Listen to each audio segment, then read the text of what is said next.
Em pronunciamento ao vivo, o deputado distrital Tiago Manzoni expôs a absurda diferença de tratamento do judiciário e até das polícias, a depender do posicionamento político das vítimas de crimes. O deputado apontou que o MST vandalizou a sede do Partido Liberal em São Paulo sem qualquer consequência. O deputado disse: o MST vandalizou a sede do PL em São Paulo. Ao menos 30 pessoas desceram de uma van e começaram o ato de vandalismo. Segundo o próprio MST, em seu site oficial, a ação teve o objetivo de denunciar a ação do partido e de outras siglas da direita. Tiago Manzoni explicou: tem um partido político, o PL, que foi vandalizado por essa galera criminosa do MST. Eles atacam um partido político, mas isso jamais vai ser interpretado pelos nossos intérpretes da lei como um ato contra a democracia. Jamais vai ser interpretado por esse pessoal que interpreta a legislação hoje como um ato contra o Estado democrático de direito. O deputado desenhou: se um ataque do MST a um partido político não é um ato contra a democracia em si mesma, então todo o restante que está sendo considerado ato contra a democracia, ataque contra a democracia, também não poderia ser, também não deveria ser. Manzoni apontou: imagine se o ataque tivesse sido ao PT. Aí seria um grande escândalo, a mídia estaria dando cobertura. Mas foi ao PL, e quando é a esquerda agredindo a direita, vale tudo. Infelizmente, é isso que vem acontecendo no Brasil. A esquerda pode tudo, a direita não pode sequer falar. O deputado lembrou ainda que, recentemente, o deputado federal André Fernandes fechou seu gabinete após um ataque semelhante não ser sequer investigado. Ele acrescentou: de igual modo, foram lá no Ceará 2 vereadores do meu partido, o PL. Sabe qual foi o destaque disso na imprensa? Nenhum. Sabe qual foi a consequência política que esses 2 tiveram?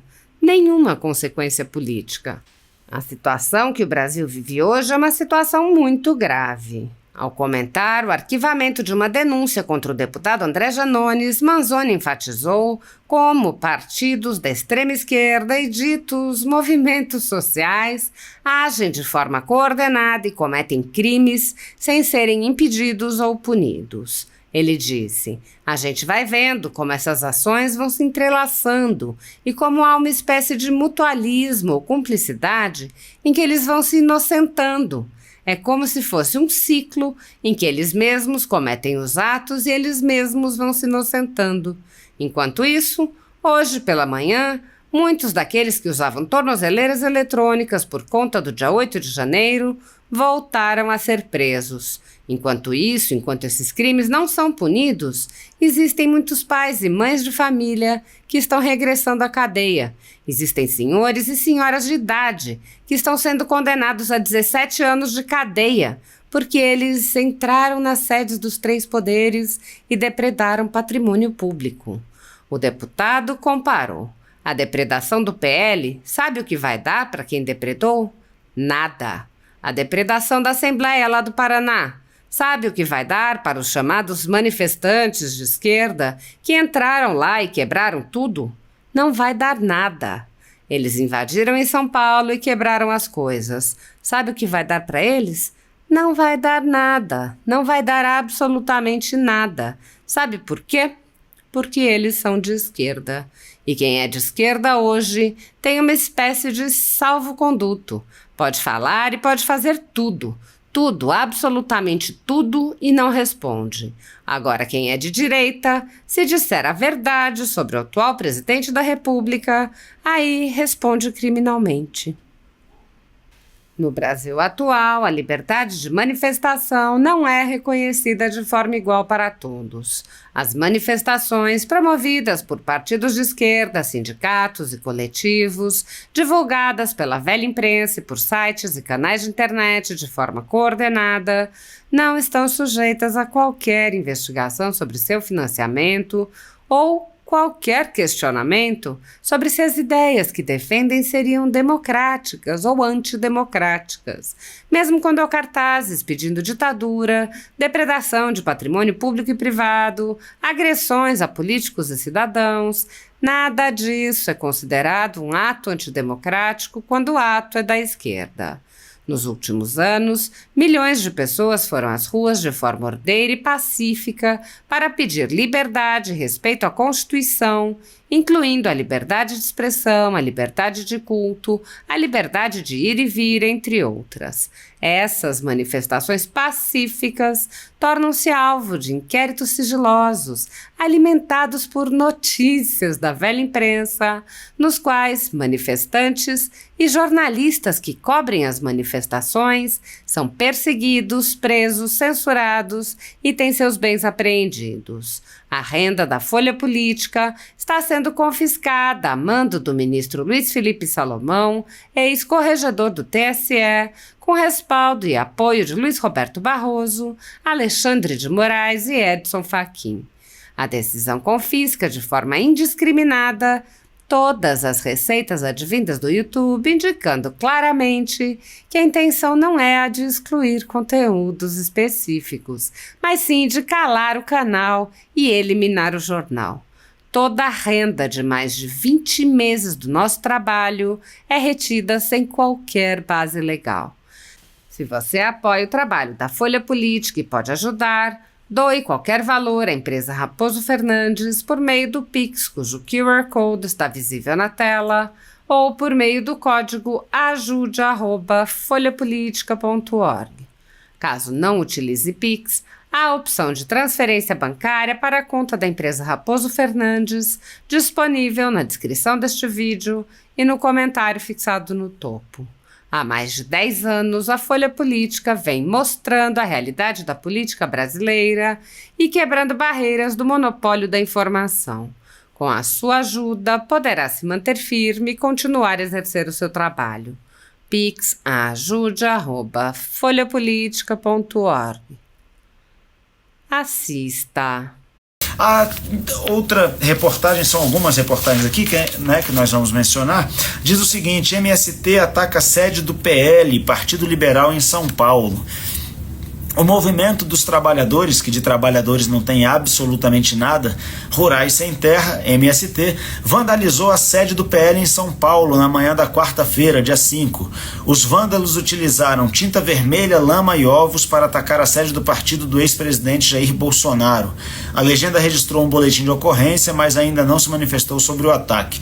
Ao menos 30 pessoas desceram de uma van e começaram o ato de vandalismo. Segundo o próprio MST, em seu site oficial, a ação teve o objetivo de denunciar a atuação do partido e de outras siglas da direita na aprovação do que eles chamam de pacote da destruição, conjunto de leis que busca, segundo eles, flexibilizar a legislação ambiental no Brasil.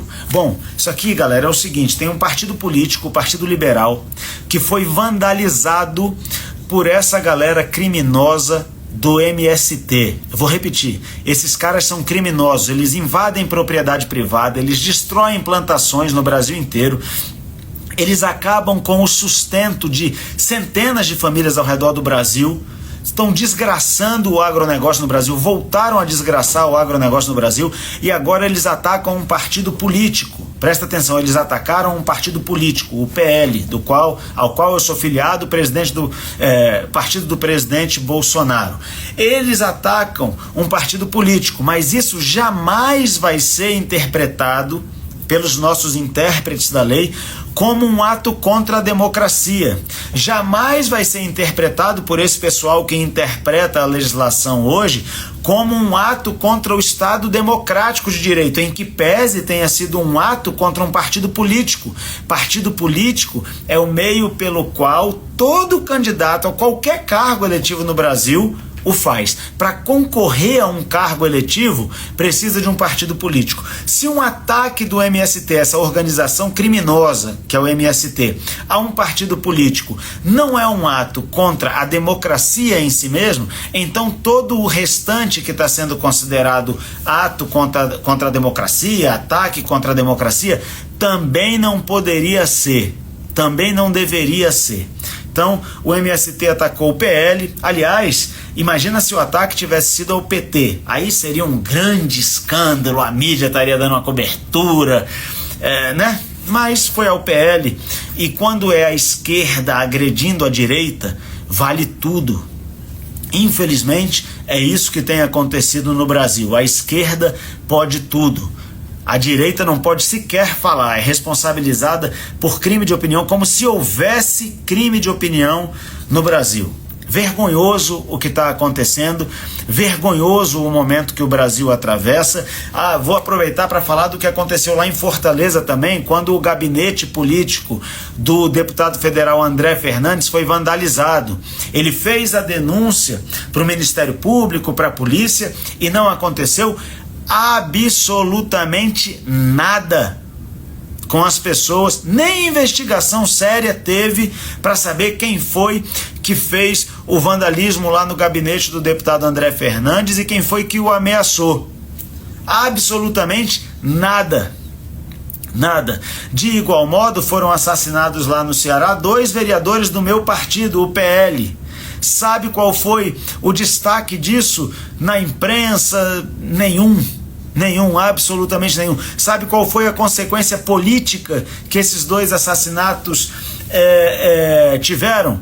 Nenhuma consequência política. Continua tudo como se nada tivesse acontecido. Então, a situação que o Brasil vive hoje é uma situação muito grave. Esse ataque do MST ao PL mostra isso. O ataque ao deputado federal pré-candidato à Prefeitura de Fortaleza, André Fernandes, é outro resultado disso. E eu quero aproveitar para parabenizar o André, que mesmo sendo vítima de tanta perseguição, tanto ataque, tanta ameaça contra ele e contra a sua família, ele continua em primeiro lugar nas pesquisas lá para a Prefeitura de Fortaleza. Então, parabéns para o André, que conta com o nosso apoio, obviamente, e que, se Deus quiser, vai se tornar prefeito de Fortaleza. Bom, próxima notícia. Contrariando o relator, o Senado aprova a taxação das blusinhas. Em votação simbólica, o Senado aprovou nesta quarta-feira 5 a taxação das compras internacionais de até $50, com alíquota de 20%. Os parlamentares analisaram o destaque proposto por partidos alinhados ao governo do presidente Lula, que incluía novamente no projeto de lei que institui o Programa de Mobilidade Verde e Inovação, MOVER, a taxação das blusinhas, como o texto ficou conhecido. O texto retorna à Câmara dos Deputados. Isso aqui é muito engraçado, né? Porque esse projeto deixou muito claro para todo mundo o quanto o PT mente e o quanto o Lula é mentiroso. Porque o PT falou que não era ele, não era o governo que estava querendo taxar as compras de até $50. E aí o relator da matéria lá no Senado foi e tirou a taxação de 20% que tinha sido pactuada na Câmara e que tinha sido incluída no texto lá na Câmara. E aí o governo, que se dizia contrário à taxação, precisou trabalhar para reincluir a taxação. E como nenhum senador queria botar a sua digital nessa taxação que prejudica grande parte da população brasileira, principalmente aquela parte da população que tem um poder aquisitivo mais baixo e que compra esses itens até $50 na internet e agora vai ter taxação de 20% nas suas compras. Então nós estamos falando aí, $50, vamos dizer que o dólar vale aqui R$5, vale um pouco mais, nós estamos fazendo de R$250, falando de R$250. R$250, você taxa aí 20%, a gente está aumentando em R$50 a compra de cada brasileiro, cada compra de cada brasileiro que compra até $50 na internet. O governo falou, não é a gente que quer isso, e aí depois trabalhou para reincluir no texto a taxação. Mais uma vez o governo desmascarado, né? Por si mesmo, assim, não é ninguém que desmascarou, não, foi a atitude dele mesmo que desmascarou, não precisou ninguém nem apontar o dedo e nem ter o trabalho de desmenti-los. Bom, aí vem outro, é sempre imposto. Outra matéria. Após repercussão negativa, governo recua de imposto da herança sobre previdência privada. A pedido dos estados, o governo federal cogitou regular a cobrança do imposto sobre transmissão causa-mortes e doação, ITCMD, sobre aplicações em planos de previdência privada transmitidos por meio de herança. A incidência do tributo estadual chegou a constar de uma versão preliminar do segundo projeto de lei complementar que regulamenta a reforma tributária. Para quem não entende o que é isso, é assim, o cara fez uma previdência privada. Se ele vier a falecer, essa previdência privada vai direto para os seus beneficiários sem precisar de inventário e, portanto, sem que seja recolhido o ITCMD. O governo Lula, obviamente, não pode deixar os outros viverem em paz, né? E queria taxar, e nem morrerem em paz nesse caso, e queria taxar com o imposto existente sobre a herança, também o plano de previdência privada. Então, é mais ou menos assim, o Lula não quer que as pessoas vivam e também não quer que as pessoas morram sem serem tributadas. Eles querem tributar absolutamente tudo, eles querem pegar tudo que o cidadão ou o indivíduo produz e querem tomar para si próprios, para o Estado.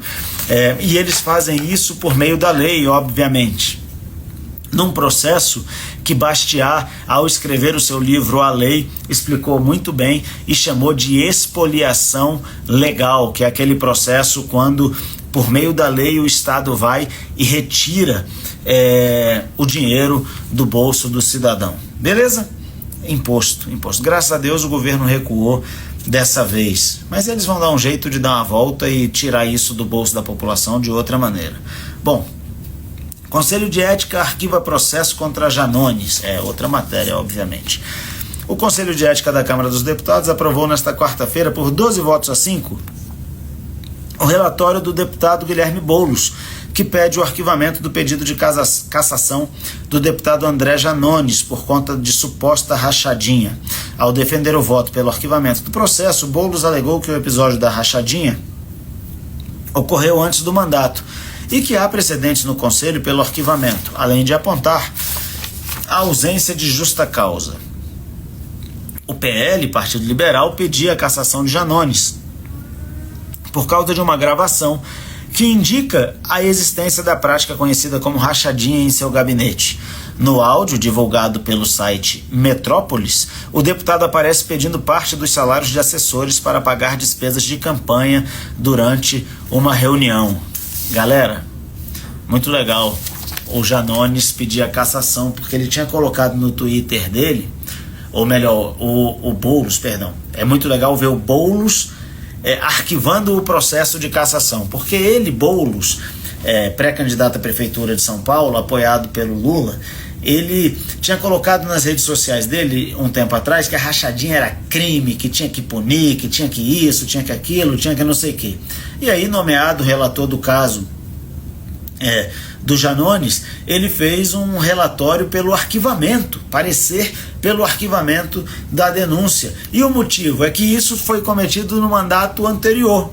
Então, já que foi cometido no mandato anterior, a gente deixa isso de lado, e esse entendimento foi seguido por 12 deputados, tendo outros 5 deputados, entre eles, obviamente, os deputados do PL, votado para que fosse aberto o processo disciplinar para que o deputado Janones fosse cassado.